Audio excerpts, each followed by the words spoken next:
పరిశుద్ధ గ్రంథం తెరిచి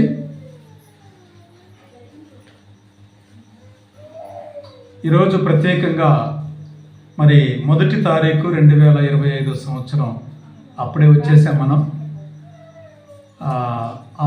చూద్దాం లూకాసు వార్త 2వ అధ్యాయము. లూకాసు వార్త 2వ అధ్యాయము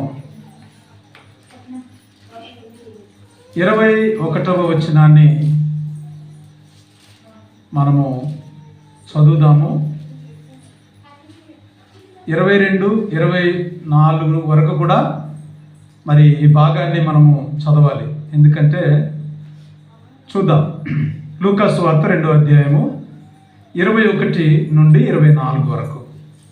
ఆ శిశువునకు సున్నతి చేయవలసిన 8వ దినము వచ్చినప్పుడు గర్భమందు ఆయన పడక మునుపు దేవదూత చేత పెట్టబడిన యేసు అను పేరు వారు ఆయనకు పెట్టిరి. చదువు.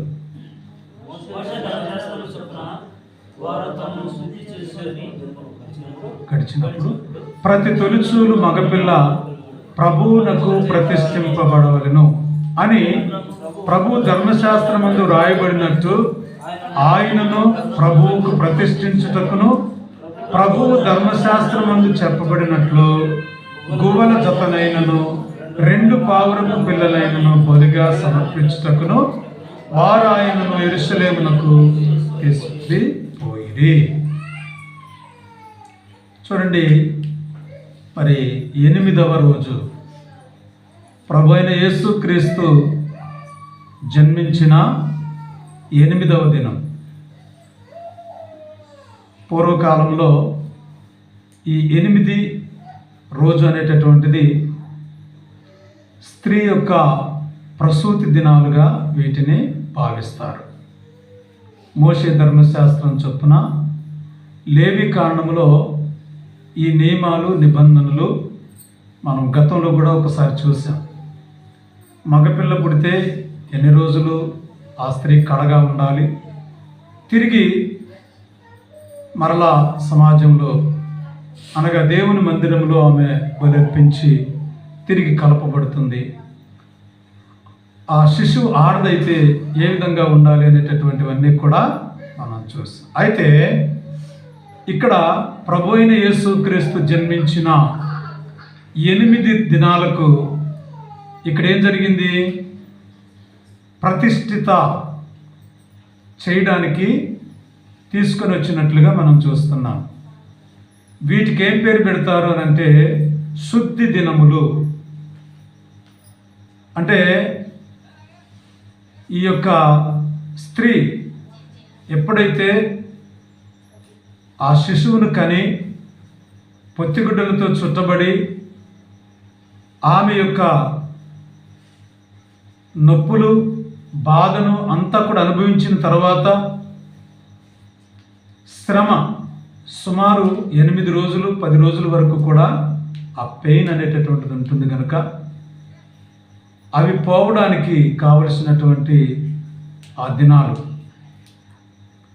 చూడండి, ఇక్కడ 21వ వచనంలో ఆ శిశువునకు సున్నతి చేయవలసిన 8వ దినము. చేయవలసిన అనే మాట ఇక్కడ చూసాం.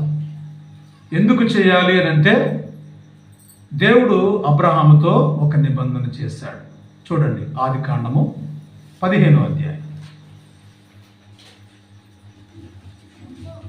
చూడండి, మీ బైబిల్లో ఒక నిబంధనను ఇక్కడ గుర్తు చేస్తూ ఉన్నాడు. 15వ అధ్యాయం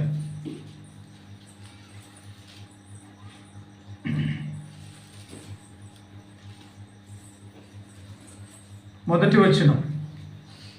ఇది జరిగిన తర్వాత యెహోవా వాక్యం అబ్రామునకు దర్శనమందు వచ్చి అబ్రామా భయపడకుము నేను నీకు కేడము నీ బహుమానం అత్యధికమగును చెప్పాను. కాబట్టి ఇక్కడ ప్రభు అయిన దేవుడు అబ్రహాముకు సంతానం ఇవ్వడానికి ఆయన తను ఏర్పాటు చేసుకున్నప్పుడు ఆయనతో ఒక మాట కూడా చెప్పాడు. అదేంటంటే ఇంకా 17వ అధ్యాయంలోకి వద్దాం. 17వ అధ్యాయంలోకి వచ్చేసరికి 9వ వచనము 10వ వచనం కూడా చదివితే, మరియు దేవుడు నీవు మాత్రమే గాక నీ తర్వాత వారి తరములోను నీ సంతతియు నా నిబంధనను గైకొనవలెను. నాకును నీకును నీ తర్వాత నీ సంతతికి మధ్య మీరు గైకొనవలసిన నా నిబంధన ఏదనగా మీలో ప్రతి మగవాడును సున్నతి పొందవలెను. ఇది దేవుడు అబ్రహాముకి ఇచ్చిన వాగ్దానం. గోప్యాంగ చర్మమును కత్తిరించుట. ఈ విధంగా చేయడం వల్ల ఒక నిబంధన, కవనెంట్ ఆఫ్ ద సాక్రిమెంటల్ కవనెంట్ అన్నమాట. ఇది ఒక సర్కంసైజరింగ్ జరిగేటటువంటి శిశువు పుట్టిన 8 రోజుల నాడు ఇది జరుగుతూ ఉంది. అయితే ఇది దేవుడు అబ్రహాముకి ఇచ్చాడు. ఎందుకు పొందాలి? ఇప్పుడైతే కేవలం ముస్లిమ్స్ మాత్రమే దీన్ని ఆచరిస్తూ ఉన్నారు. ఈ యొక్క సున్నతి ఆచారం, సుంతి అంటారు వాళ్ళు. ఈ సున్నతి ఆచారము అబ్రహాము యొక్క సంతానంలో దేవుడు ఆజ్ఞగాను ఒక నిబంధనగా దాన్ని ఇచ్చాడు. కాబట్టి మీలో ప్రతివాడు, 10వ వచనం ఇందాక చదివినప్పుడు, నాకును నీకును నీ తర్వాత నీ సంతతికి మధ్య మీరు గైకొనవలసిన నా నిబంధన ఏదనగా మీలో ప్రతి మగవాడును సున్నతి పొందవలెను. మరి స్త్రీకి ఎందుకు లేదు? స్త్రీకి ఎందుకు లేదు అంటే, స్త్రీ తన శిశు ప్రసూతి ద్వారా రక్షింపబడుతుంది. ఆమెకు అదే సున్నతిగా దేవుడు నిర్ణయించేశాడు. తిమోతి పత్రికలో ఆ మాట మనం చూడవచ్చు. చూడండి,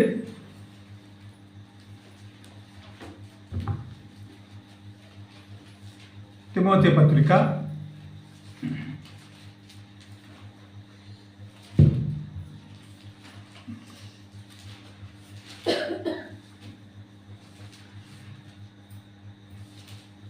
2వ అధ్యాయము 15వ వచనం.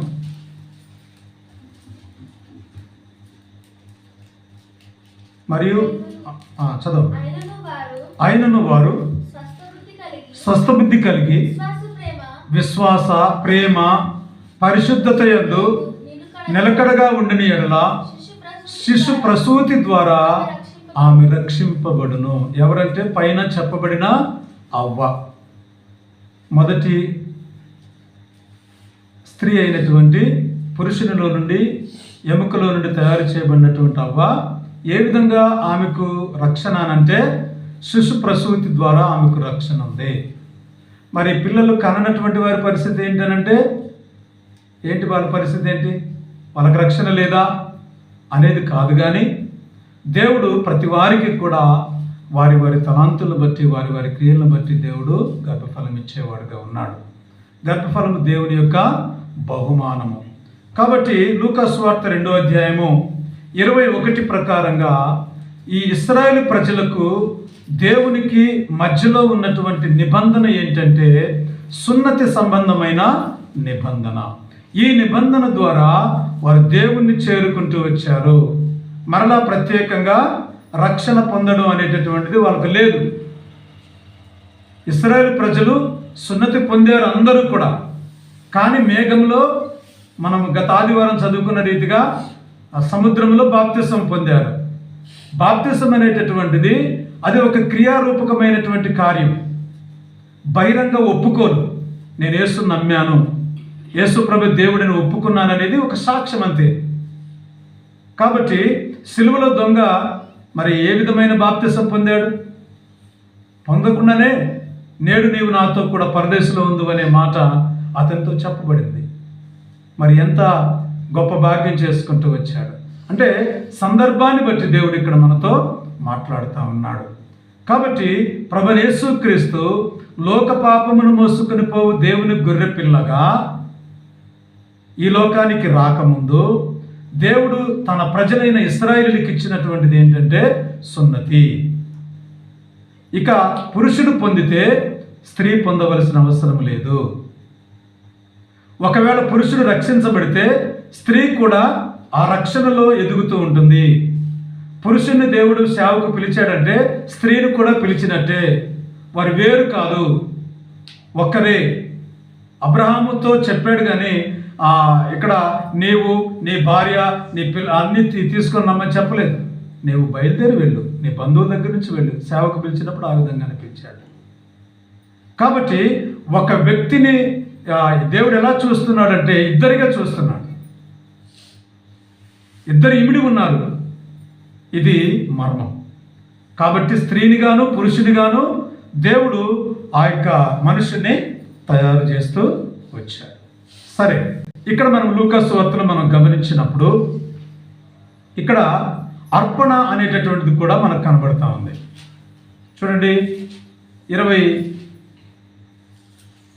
లూకాసు సువార్త 2వ అధ్యాయంలో 22వ వచనం. మోషే ధర్మశాస్త్రము చొప్పున, ఇక్కడ ఏమొచ్చింది? ఇక్కడ మోషే ధర్మశాస్త్రము చొప్పున వారు తమ్మును శుద్ధి చేసుకుని దినములు గడిచినప్పుడు. మోషే ధర్మశాస్త్రం చొప్పునంట వారు తమ్మును శుద్ధి చేసుకునే దినాలు వచ్చినాయంట. క్లీన్ అవర్స్, క్లీన్ డేస్ అన్నమాట. ఎన్ని రోజులు? గతంలో కూడా నేను వాక్యం చదివించాను లేవియా కాండంలో. చూద్దాం, లేవియా కాండంలోకి రండి.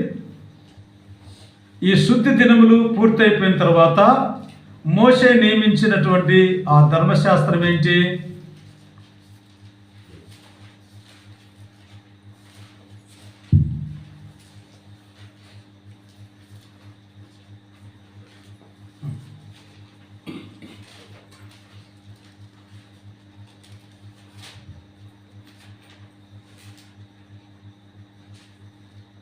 పన్నెండో అధ్యాయం మొదటి నుంచి చదవండి. యెహోవా మోషేతో ఇలాగ సెలవిచ్చాను, ఒక స్త్రీ గర్భవతి అయి మగ పిల్లను కనిన యెడల 7 దినములు పురిటాలై ఉండవలెను. ఆమె తాను ముట్టుదై కడగా నుండి దినముల లెక్కను బట్టి పురిటాలై ఉండవలను. పురుషుడు అనగా ఆ శిశువు, మగ శిశువు జన్మిస్తే 7 రోజులు ఉండాలి, 8వ రోజు మందిరానికి వెళ్ళాలి. అర్థమైందా? ఆ తర్వాత 5వ వచనం, ఆడపిల్లను కనిన యెడల ఆమె తాను కడగా ఉండినప్పటి వలె 2 వారములు పురిటాలై ఉండవలెను. 2 వారములు అంటే 14 రోజులు. మగపిల్లాడు పుడితే 7 రోజులు. ఇది ఆచరిస్తున్నారా? ఏదో 9వ నాడు స్నానం అంటున్నారు, ఒక చిన్న చొక్కా దొరికి ఉయ్యాలు వేస్తున్నారు, అయిపోయింది కదా. ఇది పిచ్చి ఆచారం. ఇది బైబిల్ ఆచారం కాదు, అది బైబిల్ పద్ధతి కాదు. కాబట్టి 7వ రోజు ఆమె కడగా ఉంటుంది, 8వ రోజు శుద్ధి దినములు పూర్తయిపోతాయి. అయితే చూడండి, ఇక్కడ 6వ వచనంలో కుమారుని కొరకే కానీ కుమార్తె కొరకే కానీ ఆమె శుద్ధి దినములు సంపూర్తి అయిన తర్వాత దహన బలిగా 1 ఏడాది గొర్రె పిల్లను, పాప పరిహారార్థ బలిగా 1 పావురపు పిల్లనైనను తెల్ల గువ్వనైనను ప్రత్యక్షపు గుడారం యొక్క ద్వారమునకు యాజకుని యొద్దకు తీసుకొని రావలెను. ఇవి ఎందుకు అనంటే ఆమె రక్తస్రావానికి సంబంధించినటువంటి, ఆమె రక్తాన్ని కోల్పోయింది, తన శరీరంలో చాలా రక్తాన్ని కోల్పోయింది. కాబట్టి ఆ శుద్ధి దినములు ఆమెకు పూర్తయ్యాయి కనుక మగ శిశువుని కన్నప్పుడు, ఆడ శిశువుని కన్నప్పుడు ఆ రోజులు పూర్తయిపోయిన తర్వాత ఆమె వచ్చి ఆ మోషే ధర్మశాస్త్రము చొప్పున 1 ఏడాది గొర్రె పిల్లను లేకపోతే పావురపు పిల్లలను తీసుకొని దేవుని మందిరానికి రావాలి. ఇది జరిగినటువంటి సంగతి. ఇది ధర్మశాస్త్రంలో రాయబడింది. ఇప్పుడు మనం చదివాం. ధర్మశాస్త్రం అంటే 5 పుస్తకాలు: ఆదికాండం, నిర్గమకాండం, లేవికాండం, సంఖ్యాకాండం, ద్వితీయోపదేశకాండం. ధర్మశాస్త్రం అంటే ఒక పుస్తకంతో కాదు, 5 పుస్తకాలు ధర్మశాస్త్రం అని చెప్తారు. అందులో ప్రధానమైనవి 10 ఆజ్ఞలు, ఇంకా సుమారు 500కు పైన 535కు పైనే ఇంకా ఉన్నాయి. కాబట్టి ఇక్కడ మనము లూకా సువార్తలో చదువుతున్నట్టు రీతిగా ఇక్కడ ఏం చేయాలనంటే మొట్టమొదటిగా యేసు ఇక్కడ ఏం చూసాం, సున్నతి చేశారు. మొట్టమొదటిది శిశువుకు 8వ రోజు సున్నతి చేయబడింది. రెండవది దేవుని మందిరానికి ప్రతిష్ఠితమైనటువంటి ఆ యొక్క ప్రభువును ప్రతిష్ఠించడానికి ప్రభువుని తీసుకొని వస్తున్నారు తల్లిదండ్రులు. తీసుకొని వచ్చేటప్పుడు ఏం తెచ్చారు, వారి వెంట ఈ యొక్క అర్పణలు కూడా తీసుకొని వచ్చారు. ఏదైతే ఆ యొక్క మరియ కొరకు, ఆ యొక్క శిశువు కొరకు చేయవలసినటువంటివి అవి దేవుని మందిర ద్వారం దగ్గరకు తీసుకొని వస్తున్నారు. ఆ దినాలలో మరి సొలొమోను దేవాలయం లేదు, అది కూల్చబడింది, కాల్చబడింది. తర్వాత జెరుబ్బాబెలు, హగ్గయి, జకర్యా, ఆ తర్వాత దర్యావేషు, కోరేషు, అర్తహషస్త, ఈ నెహెమ్యా, యజ్రా వీళ్ళందరూ కలిసి ఒక మందిరాన్ని కట్టారు 46 సంవత్సరాలు. ఆ మందిరం ఉందన్నమాట. ఆ మందిరం దగ్గరికి తీసుకొని వచ్చారు. అక్కడ బలిపీఠం ఉంటుంది, అక్కడ యాజకుడు ఉంటాడు. మరి ఆ యాజకత్వం జరిగించే వాళ్ళలో జకర్యా, ఎలిజబెత్లు కూడా ఆ యొక్క అందులో తరగతి క్రమం చొప్పున వాళ్ళ పరిచర్య జరిగిస్తూ ఉన్నారు. మొట్టమొదటి సున్నతి ఆ యొక్క దేవునికి మానవునికి మధ్యలో ఉన్న నిబంధన. ఆ సున్నతి నిబంధన ఇశ్రాయేలుకు చెందింది. మరి ఈరోజు రక్షించబడినటువంటి మనకు ఆ సున్నతి చెందుతుందా? రోమాపత్రికలో ఒక వాక్యం చదువుకొని రెండో భాగంలోకి వెళ్దాం. రోమాపత్రిక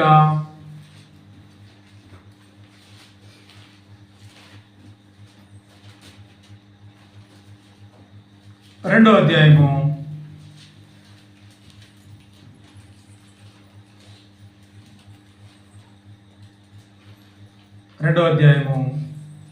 25వ వచనము. నీవు ధర్మశాస్త్రమును అనుసరించి ప్రవర్తించువాడవైతివా? సున్నతి ప్రయోజనకరమగును, కానీ ధర్మశాస్త్రమును అతిక్రమించువాడవైతివా? ఇది సున్నతి పొందిన వాళ్ళ గురించి చెప్తున్నాడు. 26వ వచనం. కాబట్టి సున్నతి లేనివాడు ధర్మశాస్త్రపు నీతి విధులను గైకొనిన ఎడల అతడు సున్నతి లేనివాడై ఉండి సున్నతి గలవాడుగా ఎంచబడును కదా. ఎందుకంటే ఇక్కడ మరి వాక్యం చెబుతుంది 28వ వచనం, బాహ్యమన్నకు యూదుడైన వాడు యూదుడు కాడు, శరీరమందు బాహ్యమైన సున్నతి సున్నతి కాదు. ఇక్కడ దేవుడు మార్చేస్తున్నాడు చట్టాన్ని. అయితే అంతరంగమందు యూదుడైన వాడే యూదుడు, మరియు సున్నతి హృదయ సంబంధమైనదై ఆత్మయందు జరుగునదే కానీ అక్షరం వల్ల కలుగునది కాదు. అంటే అర్థం ఏంటంటే కేవలం యేసు ప్రభుని హృదయములోకి స్వీకరిస్తే చాలు, మీరు ఇశ్రాయేలీయుల వలె సున్నతి పొందాల్సిన అవసరం లేదు. మీరు కూడా క్రైస్తవులుగా క్రీస్తు వంశములో అబ్రహాం యొక్క సంతతిలో కలుపబడతారు. యూదులను మనలు వేరుగా దేవుడు చూడ్డు. అర్థమైందా విషయం? ఇప్పుడు సున్నతి విషయంలో మనకు అర్థమైంది. అంటే బాహ్యమందు సున్నతి మనము చూసుకొని, నాకు సున్నతి ఉంది, మీరు సున్నతి లేదు, మీరు దూరంగా ఉండండి, మేము చాలా సపరేట్ జాతి, మేము విలువైన వారు అని మనం చెప్తే కుదరదు. బాహ్యమందు అనగా ఎవరైతే మరి ఈ యొక్క బాహ్యమందు కాకుండా అంతరంగమందు సున్నతి పొందుతారో, యేసును అంగీకరిస్తారో, విరిగి నలిగిన హృదయంగా దేవుని అంగీకరిస్తారో అటువంటి వారికి ఎవరంట? దేవుడు సమీపంగా ఉన్నాడు. అతను కూడా యూదుడే కాబట్టి యూదా జాతిలో కలపబడ్డాడు. దేవుని చేత వారసులుగా మనం పిలువబడుతూ వచ్చాం, అబ్రహాము సంతతిగా పిలువబడుతూ వచ్చాం. ఇప్పుడు రెండోది ఏంటంటే చూడండి, అర్పణ కూడా చూద్దాం. ఇక్కడ లూకా సువార్త 2వ అధ్యాయము 22వ వచనంలో ప్రతి మోషే ధర్మశాస్త్రము చొప్పున శుద్ధి దినములు గడిచినప్పుడు, అంటే 7 రోజులు పూర్తి అయిపోయిన తర్వాత 8వ నాడు వచ్చారు కదా, ప్రతి తొలిచూలు మగపిల్ల ప్రభువుకి ఏం చేయాలంట? ప్రతిష్ఠ చేయబడాలి అనేది వ్రాయబడింది, ధర్మశాస్త్రంలో రాయబడిందని చెప్తుంది. ఆ మాట మనకి ఎక్కడ దొరుకుతుంది? నిర్గమాకాండము 13వ అధ్యాయము 1-2 వచనాలు చదువుతానండి. చదవండి. మరియు యెహోవా మోషేతో ఇలాగు సెలవిచ్చెను, ఇశ్రాయేలీయులలో మనుషుల యొక్కయు పశువుల యొక్కయు ప్రథమ సంతతి అనగా ప్రతి తొలిచూలు పిల్లను చూడండి, ఇక్కడ ఆడ మగ అనేది చెప్పలేదు, చెప్పారమ్మా? ప్రతి ఎవ్రీ చైల్డ్, ప్రతి పాప, ప్రతి చిన్న బేబీ, పుట్టిన ప్రతి శిశువు కూడా ఏం కావాలంట? యెహోవాకు ప్రతిష్ఠించాలి. హన్నా ఏం చేసింది? 3 ఏళ్ల పాలిచ్చిన తర్వాత ఆ 3 సంవత్సరాల బాలుని తీసుకొచ్చి యెహోవా వలన వీరిని సంపాదించుకున్నాను కాబట్టి ఇతనికి సమూయేలుని పేరు పెట్టింది. మందిరానికి తీసుకెళ్ళి దేవునికి ప్రతిష్ఠించింది. అదే రీతిగా ఆమె ధర్మశాస్త్రాన్ని నెరవేర్చింది. ప్రభు అయిన యేసుక్రీస్తును కూడా ఇక్కడ ఏం చేస్తూ వచ్చారనంటే మరి ఆ ధర్మశాస్త్ర ప్రకారంగా ప్రతిష్ఠించడానికి తీసుకుని వచ్చారు. కాబట్టి ఈ రోజుకు మనం కూడా దేవునికి ప్రతిష్ఠించబడిన వారము. ద్వితీయోపదేశకాండం 7వ అధ్యాయం. We are the dedicated people. మనమందరం కూడా దేవునికి ప్రతిష్ఠించబడిన వారము, దేవుని చేత ఏర్పాటు చేసుకోబడిన ప్రజలము. 6-7 వచనాలు. ప్రతిష్ఠిత జనము. దేవుడు ఆ ప్రజల్ని ఏం చేశాడంట? ప్రతిష్ఠించుకున్నాడు, తన కొరకు ప్రతిష్ఠించుకున్నాడు.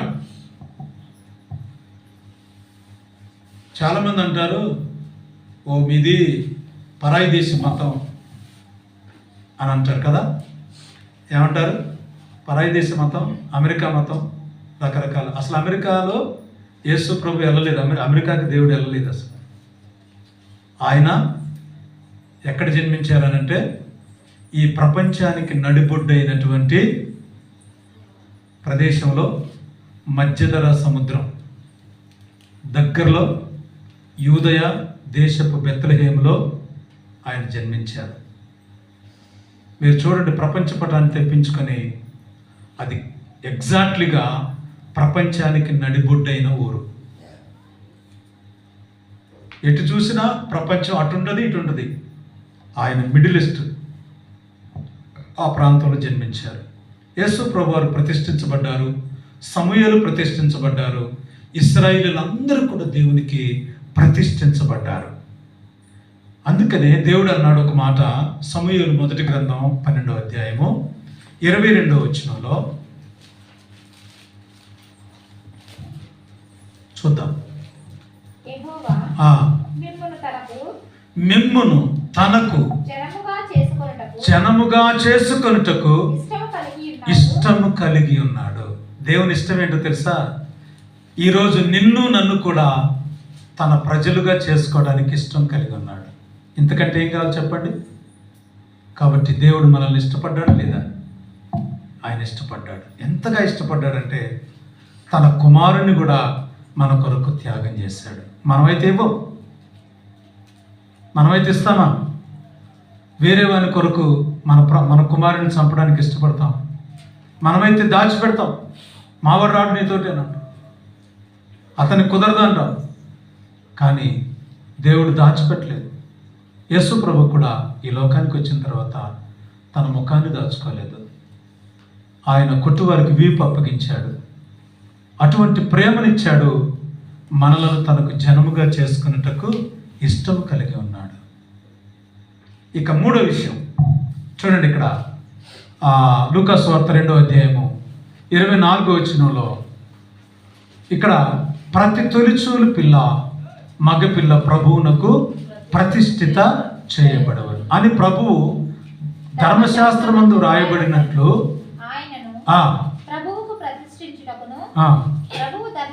ప్రభు ధర్మశాస్త్రమందు చెప్పబడినట్లు గువ్వల జత అయినను 2 పావురపు పిల్లలైనను బలిగా సమర్పించుటకు వారు ఆయనను యెరూషలేమునకు తీసుకొని పోయారు. ఇందాక లేవికాండంలో చదువుకున్న రీతిగా అక్కడ ఏడాది గొర్రె పిల్లని తీసుకొని రావాలన్నారు. కానీ వీళ్ళ దగ్గర ఏడాది గొర్రె పిల్ల కూడా కొనడానికి డబ్బు లేదు. ఆ రోజులలో ఆ దేవాలయం దగ్గర అమ్మేవాళ్ళు. ఎవరికి ఏం కావాలో ఆ ప్రతిష్ఠిత వస్తువులు అమ్మేవాళ్ళు. కానీ వీరి దగ్గర అది లేదు, చాలా బీదవారు. అందువల్ల ఆ యొక్క బీదవారైనటువంటి యొక్క మరియా యోసేపులు వారు కేవలం పావురాన్ని మాత్రమే, గువ్వలు మాత్రమే కొనగలిగి ఆ యొక్క దేవుని మందిరంలో ప్రతిష్ఠిస్తూ వచ్చారు. ఎందుకు పావురాన్ని అక్కడ ప్రతిష్ఠించారు? ఈ పావురం యొక్క ప్రత్యేకత ఏంటంటే ఈ యొక్క అన్ని పక్షుల కంటే పావురము పవిత్రమైంది. లోపలి భాగంలో కూడా అది చేదు అనేది దాంట్లో ఉండదు. ప్రతి పిట్టకు ఉంటుంది. ఆ గువ్వకు, పావురానికి మాత్రమే ఆ చేదు అనేది కూడా ఉండదు. అందువల్ల ప్రభువైన యేసుక్రీస్తు సంఘాన్ని పావురంతో పోల్చబడ్డాడు. ఈరోజు పరిశుద్ధాత్మను సంఘముతో పోల్చారు. పరిశుద్ధాత్మను ఆ యొక్క పావురంతో పోల్చబడింది. అందుకని ఆత్మ పావురము వలె వారి మధ్యలోనికి దిగి రావడం జరుగుతూ వచ్చింది. కాబట్టి ఇక్కడ అర్పించబడింది ఎవరు? ఇక్కడ అర్పించబడింది ఎవరు? పరిశుద్ధాత్మ దేవుడే అక్కడ పావుర రూపంలో యేసు ప్రభు కొరకు అర్పించబడుతూ వచ్చాడు. ఆది కాండంలో ఆదామవ్వలు పాపం చేసినప్పుడు అక్కడ ఒక గొర్రె పిల్ల వధించబడింది. వాళ్ళకు చొక్కాయి లేవు, ఇద్దరికి బట్టలు లేవు, దిగంబరులు అయిపోయారు. ఆ కారణం చేత దేవుడైన యెహోవా వారికి చర్మపు చొక్కాయలు తొలగించాడు. చర్మపు చొక్కాయలు ఎక్కడి నుంచి వచ్చాయి? జంతువును చంపారు కదా. వారి కొరకు వధించబడినది ప్రభు అయిన యేసుక్రీస్తు. ఆది కాండం నుండి కూడా ఆయన వధించబడుతూనే ఉన్నారు. ఈరోజు నీ కొరకు నా కొరకు ఆయన మరి గర్భమందు పడక మునుపు ఏ విధంగా దేవదూతల చేత పెట్టబడిన యేసు రక్షకుడు అనే పేరు ఆయనకి ఇవ్వబడుతూ వచ్చిందో అదే రీతిగా ఆ పేరును ధరించుకొని ప్రభువైన యేసుక్రీస్తు వారు ఈ లోకానికి వచ్చారు. నీ కొరకు నా కొరకు ప్రాణత్యాగం చేస్తున్నటువంటి ప్రభువుగా ఉన్నారు. అప్పుడే ఆ దైవజనుడు ఆ చిన్న బాలుడైన యేసు ప్రభుని ఎత్తుకొని ఒక మాట అన్నాడు. ఆ మాట చదువుకున్న తర్వాత మనం ఆరాధన చేద్దాం. చూడండి, లూకా సువార్త 2వ అధ్యాయము 27వ వచనం. ధర్మశాస్త్ర పద్ధతి చొప్పున ఆయన విషయమై జరిగించుటకు శిశువైన యేసును దేవాలయంలోకి తీసుకొని వచ్చినప్పుడు తన చేతులలో అంటే ఎవరు అంటే సుమియోను అనే ఒక దైవజనుడు, ఒక భక్తిపరుడు అన్నమాట. దేవుని స్తుతించుచు ఇట్లనెను, నాదా ఇప్పుడు నీ మాట చొప్పున సమాధానముతో నీ దాసుని పోనిచ్చుచున్నావు. అన్ని జనులకు నిన్ను బయలుపరచుటకు వెలుగుగాను, నీ ప్రజలైన ఇశ్రాయేలుకు మహిమగాను, నీవు సకల ప్రజల ఎదుట సిద్ధపరిచిన నీ రక్షణ నేను కన్నులారా చూచితిని. యేసుని ఎప్పుడైతే ఆ సుమియోను అనే దైవజనుడు ఎత్తుకుంటూ వచ్చాడో ఆయనకి ఏం కనబడింది? అన్ని జనులు రక్షణ పొందటం చూశాడు, సొంత ప్రజలు రక్షణ పొందటం చూశాడు. చూసి ఏమంటున్నాడు? అయ్యా, ఇప్పుడు నాకు నీ దాసుని సమాధానంగా పోనిస్తున్నా. ఇక నాకు సమాధానం వచ్చేసింది. యేసుని చేతులకు తీసుకోగానే అతని జీవితంలో ఒక గొప్ప అద్భుతాన్ని చూడగలుగుతూ వచ్చాడు. కాబట్టి యేసు వల్ల ఏం కలిగింది? శాంతి, సమాధానం, రక్షణ, వెలుగు. కాబట్టి ఆ చుట్టుపక్కల ఉన్న వారందరూ కూడా చూడండి, మత్తయి సువార్త 4వ అధ్యాయం 12వ వచనం కూడా చదవండి. ఈ సందర్భం బట్టి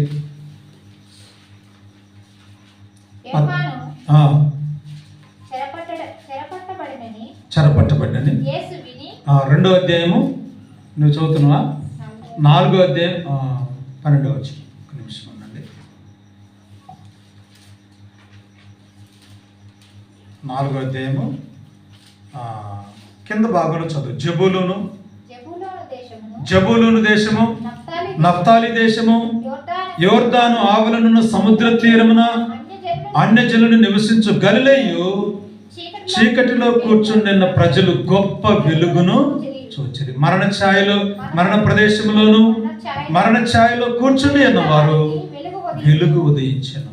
ఇక్కడ సుమయోను చూసిన వెలుగు, ఇక్కడ జ్ఞానులు చూసిన వెలుగు, ఇక్కడ అన్యజనులు గలిలయ, నఫ్తాలి, జబూలును, యోర్దాను ఆ పరిసర ప్రాంతాల్లో చూసిన ప్రజలు ఏం చూస్తున్నారు? వెలుగును చూస్తున్నారు.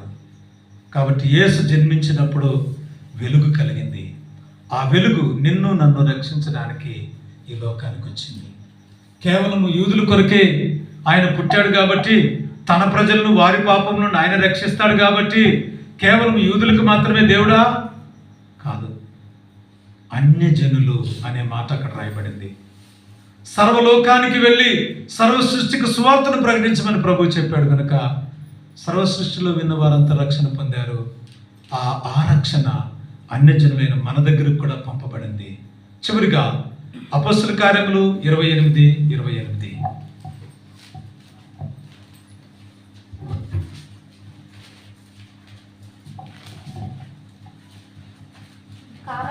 కాబట్టి దేవుని వలనైన ఈ రక్షణ అన్యజనుల యొద్దకు పంపబడి ఉన్నది. ఎక్కడికి పంపబడిందంట? దేవుని వలనైన రక్షణ యూదయాలో నిలిచిపోలేదు. సమరయకు వెళ్ళింది, గలిలయకు వెళ్ళింది, ఆ యొక్క సుకారుకు వెళ్ళింది, అన్యజనులు రక్షిస్తా ఉంది. ఇంకా భూదిగంతాలకు వెళ్ళిపోతా ఉంది. అన్యజనులందరికీ సువార్త ప్రకటించబడతా ఉంది. కాబట్టి సున్నతి వలనైన రక్షణ. రెండోది, ఆ సున్నతిని తీసేసి ప్రభు రక్షణ అనే దాన్ని తీసుకొచ్చాడు. ఇప్పుడు యేసు ప్రభుని నోటితో ఒప్పుకుంటే చాలు, నువ్వు రక్షించబడతావు. అది మనందరం చేశాం. మనందరం రక్షణ పొందిన వాళ్ళమే కదా. ఇక తర్వాత అర్పణ. వారు పావురాలను, గువ్వలను తీసుకొని వచ్చారు. ఇప్పుడు మనమేం తీసుకొని వస్తున్నాం? దేవుడి అర్పించమన కానుకేంటి? విరిగి నలిగిన మనస్సు, హృదయాన్ని దేవునికి అర్పణగా ఇవ్వడం. తర్వాత ఇక్కడ వ్రాయబడినది ఏంటంటే 8వ నాడు అనేటటువంటి చూసాం. ఈ 8th డే అంటే చూడండి, క్రిస్మస్ నుండి ఇప్పుడు ఈ 1వ తారీఖు వరకు ఎన్ని రోజులు వచ్చింది? కాబట్టి ఇది నిజమైనటువంటిది. కాబట్టి ఇక్కడి నుంచి వెనక్కి లెక్కేసుకున్నా మనకు ఆ యేసు జన్మించిన 8వ నాడు కనుక ఇది ఆయన ఆ రోజు ఆ తల్లిదండ్రులు అక్కడ అర్పించారు. ఈరోజు మనం కూడా దేవుని సన్నిధిలో మన హృదయాంతరంగంలో నుండి దేవునికి ఇవ్వవలసినటువంటి అర్పణలు ఏంటంటే, వారు శిశువును ప్రతిష్ఠించారు, యేసును ప్రతిష్ఠించారు అక్కడ సేవ కొరకు. ఈరోజు మనలను మనమే ఇక్కడ ప్రతిష్ఠించుకోవాలి. అలా ప్రతిష్ఠించుకొని, ప్రభువా నన్ను నేనే సజీవ యాగంగా ఉన్న ఫలంగా నన్ను నీకు అర్పించుకుంటున్నాను. నన్ను ఎవరు తీసుకురాలేదు, నేనే నా అంతటి నేను వచ్చాను నన్ను నీకు ఇచ్చుకోవడానికి. మోకరించండి. కొద్ది నిమిషాలు ఒక 5గురు దేవుణ్ణి ఆరాధన చేద్దాం. బ్రదర్స్లో నుంచి ఒక 2, సిస్టర్స్లో నుంచి 3 ఆరాధన చేయండి. ప్రారంభించండి.